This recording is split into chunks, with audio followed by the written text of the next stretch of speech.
Welcome to another episode of We Review Everything. I'm your host, Sen, and everything you know about Five Nights at Freddy's is wrong.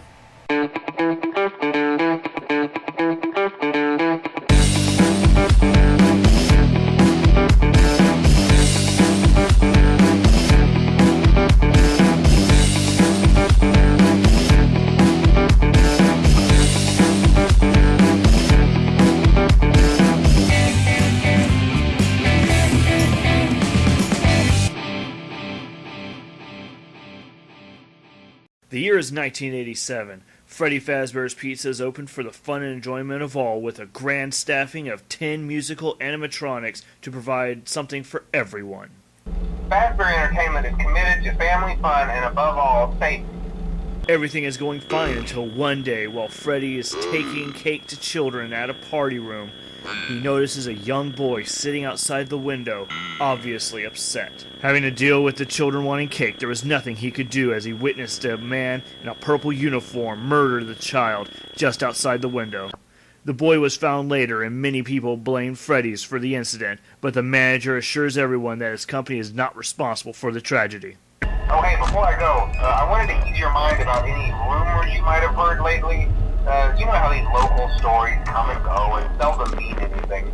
I can personally assure you that whatever is going on out there, however tragic it may be, has nothing to do with our establishment. It wasn't long before more children started to go missing, children that were never found. Lured to Freddy's late at night by a man wearing a golden Freddy costume and then murdered in the halls. Freddy, as well as all the other animatronics, witnessed this, identifying the murderer as Freddy, and started to turn on him. Even Freddy began believing that he was responsible for the deaths until another incident occurred that cleared the Fazbear name. These children were then hidden in Foxy's area, believing nobody was going to check on the toddler's play area for dead bodies. Foxy found the man storing dead children there, and with Freddy, the two tried to get to the man during the many late nights. Mainly he expressed concern that certain characters seemed to move around at night and even attempted to get into his office.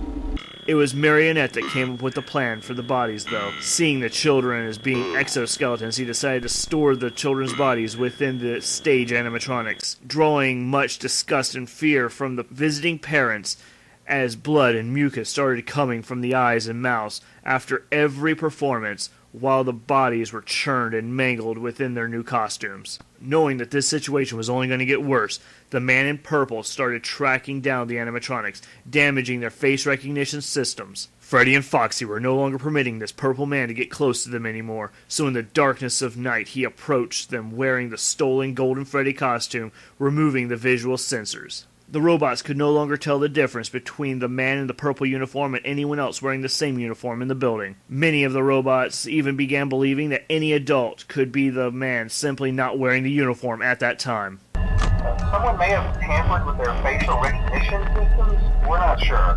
But the characters have been acting very unusual, almost aggressive towards the staff. They interact with the kids just fine, but when they encounter an adult, they just stare. But even without their eyesights, the bots continued to share transmissions with one another, sharing the danger of this man. It was only fortunate that the purple man had never gotten to give the same treatment to the marionette. The puppet began to go around fixing the visual circuits of the other bots, but the damage to the face recognition software had already been done. The purple man knew that the robots had seen him, could identify him, but by this point, the purple man was only able to be around during the daytime. You're only the second guard to work at that location. The first guy finished his week, but complained about conditions. We switched him over to the day shift. He no longer had access to the boss in private the way he had before. The only way to prevent himself from being found out was to get the company closed down, so he started spreading rumors to the customers about sanitation issues. Around the same time, a new man started arriving at night, but without the face recognition software, they couldn't determine if this was a new man or the same person. As they continue to approach this new man every night, he starts to learn their systems, how to fend them off, pushing them back and keeping them away with helpful tips from the manager. The sanitation complaints became too much and the company was being closed down, but there was still one event left to handle before they did. We have one more event scheduled for tomorrow, a birthday. You'll be on day shift. Wear your uniform, Stay close to the animatronics and make sure they don't hurt anyone, okay? This man was asked to come in that morning to keep close to the animatronics for security due to the sudden absence of his colleague that had been handling the day shift. The building is on lockdown. No one is allowed in or out, you know, especially concerning any previous employees. When we get it all sorted out, we may move you to the day shift, but this one just became available.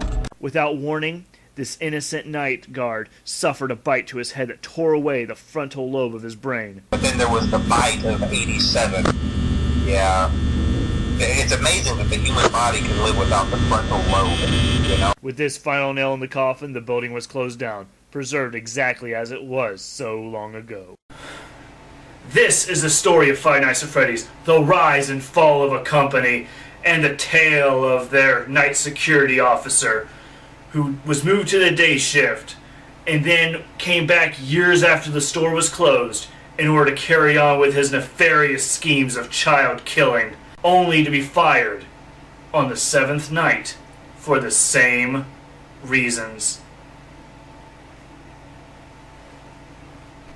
Thanks for watching.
Thanks for watching the show. I do it for the sake of entertainment, and if you found something you liked about it, go ahead and leave me a comment saying what you liked, what you didn't like, and your own theories, and I'll be happy to look through them.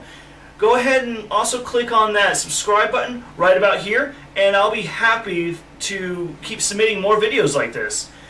I always have fun doing it, and I like to put out my ideas, so if you think you want to see more, go ahead and click that button. You can also like this video, and I'll know that you enjoyed it. Other than that, thanks for watching, and I'll see you next time.